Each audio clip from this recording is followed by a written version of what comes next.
Bienvenidos a mi canal. Sé que muchos de mis seguidores tienen una duda de cómo configurar los diseños en PowerPoint para imprimir en alta resolución. Pues hoy les mostraré un simple paso, pero para ello debemos saber qué es baja resolución, pues se considera cuando una imagen utiliza píxeles pequeños para ser representados. Por ejemplo, en estas dos imágenes hay una diferenciación.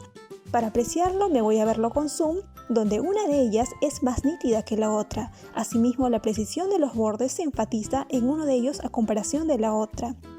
Una vez que ya tenemos el diseño en PowerPoint, como en este caso, donde los colores y las imágenes están en alta resolución, con respecto a las imágenes, cuando descarguen de Google, se van a la pestaña de herramientas, despliegan en tamaño y seleccionan grandes. En su mayoría son de alta resolución, el cual vamos a apreciar en las características del tamaño.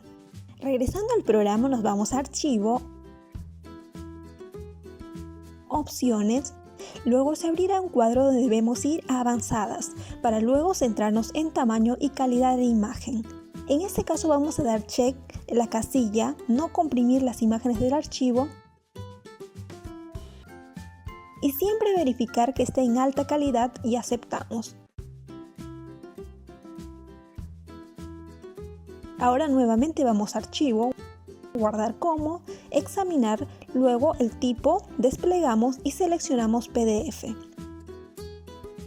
Y guardamos con un nombre.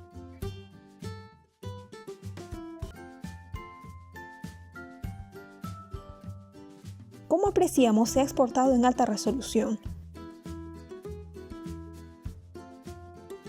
En caso hagamos sin seguir este procedimiento y guardamos en JPG, los diseños se verán pixeleados.